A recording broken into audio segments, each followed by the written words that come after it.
There's something strange about how we think. Many people are more afraid of their own strength than their weaknesses. We say we want to grow, to change, to do something meaningful. But when that moment actually arrives, we pull back.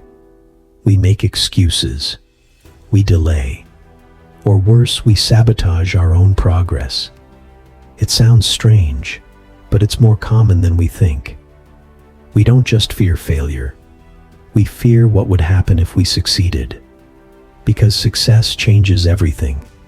It brings responsibility, new challenges, and the pressure to keep growing. Many of us would rather stay stuck in the familiar than face the unknown, even if that unknown could lead to a better life. The psychologist Carl Jung had a name for this hidden part of ourselves: the shadow. The shadow is made up of all the things we push away, not just our anger or sadness, but even our talents, our creativity, and our strength. When we don't face this shadow, it controls us from the background. That's when we start getting in our own way, without even knowing why. Facing this shadow isn't easy. It means admitting that we've been playing small. It means taking full responsibility for our lives. And most of all, it means letting go of the version of ourselves that we've become comfortable with, even if that version is holding us back. The psychologist Abraham Maslow called this the Jonah complex. It comes from the story of Jonah, who was called to do something great, but ran away instead. Why? Because deep down, he was afraid of what that greatness would ask of him. Many of us do the same thing. We run from the hard work, the discomfort, the risk, even though it's the only way to become who we're meant to be. We say we want to change, but we keep repeating the same habits. We waste time, avoid the hard conversations, stay in places that don't help us grow, not because we're lazy, but because we're scared. Deep down, we know that real change means losing parts of ourselves, old beliefs, old patterns, even old relationships. To grow is to let part of yourself die.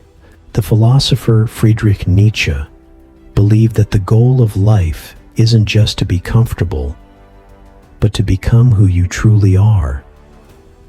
But becoming your true self isn't easy. It means facing your fears, your doubts, and your weaknesses. It means choosing growth even when it's painful. That's why many people choose to stay where they are, even if they're unhappy.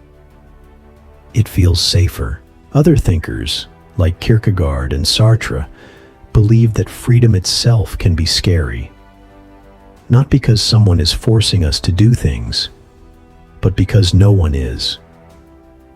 When you realize that your life is in your hands, that no one else is going to fix it, it can feel overwhelming. So we escape. We blame others. We distract ourselves. Anything to avoid facing that truth. But in doing that, we also avoid finding real meaning.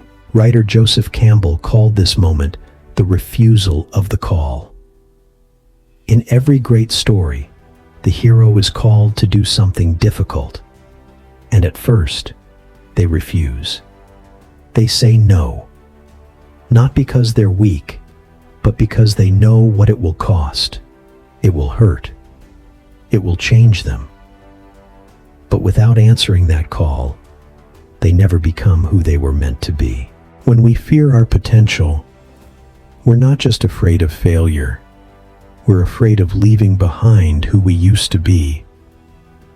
Because once you've seen a glimpse of what you could become, you can't unsee it. And that's uncomfortable. It forces you to admit that you've been holding yourself back, that you've chosen safety over growth. But that discomfort is not your enemy. It's a sign that you're waking up. You are not here to play small. You are not here to hide. You are here to grow, to face what's inside you, and to become something more. Not perfect, but real. Not easy, but worth it. There will always be a part of you that wants to stay in the shadows, but your potential lives in the light. And the longer you wait, the louder that inner voice will become.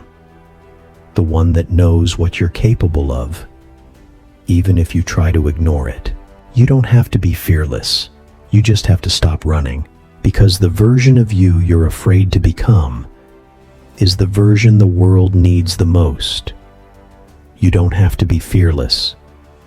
You just have to stop running, because the version of you you're afraid to become is the version the world needs the most.